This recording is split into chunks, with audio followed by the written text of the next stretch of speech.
નમસ્કાર, આઝાદ મીડિયા લાઈવમાં આપનું સ્વાગત છે। જૂનાગઢના કેશોદ શહેરમાં સરેઆમ આચારસંહિતાનો ભંગ થતો હોય તેવા દ્રશ્યો સામે આવ્યા છે। એક તરફ જ્યાં લોકસભાની ચૂંટણીને લઈને દેશભરમાં આચારસંહિતા લાગુ છે, ત્યારે જૂનાગઢના કેશોદ શહેરમાં સરેઆમ ચૂંટણી આચારસંહિતાનો ભંગ થતો હોય તેવા દ્રશ્યો સામે આવ્યા છે। કેશોદ શહેરના લક્ષ્મીનગર 1 અને 2 સોસાયટીમાં ભાજપના કમળના નિશાનવાળા અસંખ્ય ચિત્રો અને મોદી સરકાર લખેલા વોલ પેઇન્ટિંગ જોવા મળ્યા છે। કેશોદ શહેરના મુખ્ય રાજમાર્ગો, Raj cinema road, Maheshnagar, Amrutnagar, main road, મંદિરના પરિસરની દિવાલો તેમજ ભાજપના કાર્યકરોના ઘરે જાહેરમાં લટકતા ભાજપના કમળ પ્રિન્ટ કરેલા ધ્વજ જોવા મળ્યા છે। ત્યારે સરકારી તંત્ર આચારસંહિતા અમલી બનાવવા મામલે ઘોર નિંદ્રામાં હોય તેમ લાગી રહ્યું છે।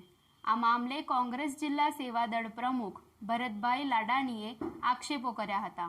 જગદીશ યાદવ, આઝાદ મીડિયા લાઈવ, જૂનાગઢ। આજે ચૂંટણીના માહોલમાં ભારતીય જનતા પાર્ટી કેશોદ 88 વિધાનસભા મત વિસ્તારમાં પોતાની જાહેરાત માટે ભીતચિત્રો જે દોરવામાં આવ્યા છે એમની પાર્ટીના ચિહ્નના, એ પણ આજે જે ભૂસી નાખવાના હોય એના બદલે જાહેરાતો માટે રાખ્યા છે। ચૂંટણી પંચ ચુસ્ત અમલવારી કરાવવાને બદલે એક તરફી ભારતીય જનતા પાર્ટીને પોતાની જાહેરાતનો મોકો આપતી હોય એમ કેશોદમાં ઘણી બધી દિવાલો પર એમની પાર્ટીનું નિશાન કમળનું ચિહ્ન છાપેલું છે।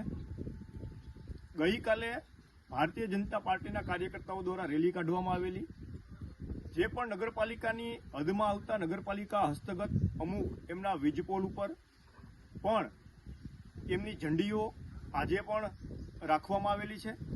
ખરેખર નિયમ એવો છે કે જે કાર્યક્રમ પૂર્ણ થાય પછી એમને બધું જ સંકેલી લેવાનું હોય।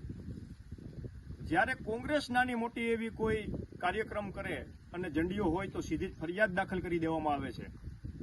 અમારી બાજુમાં વંથલીની અંદર પણ કોંગ્રેસના કાર્યકર્તા પર જાહેરનામાનો ભંગ કરી અને આચારસંહિતાની અમલવારીના ભાગરૂપે ફરિયાદ દાખલ કરવામાં આવેલી।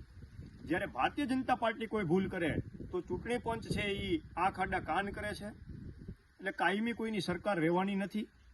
એટલે હું આ મીડિયાના માધ્યમથી વિનંતી કરવા માંગુ છું કે ચૂંટણી પંચ અને એમના અધિકારીઓ એક તરફી વર્તન ના કરે એવી આપને હળવી ટકોર છે।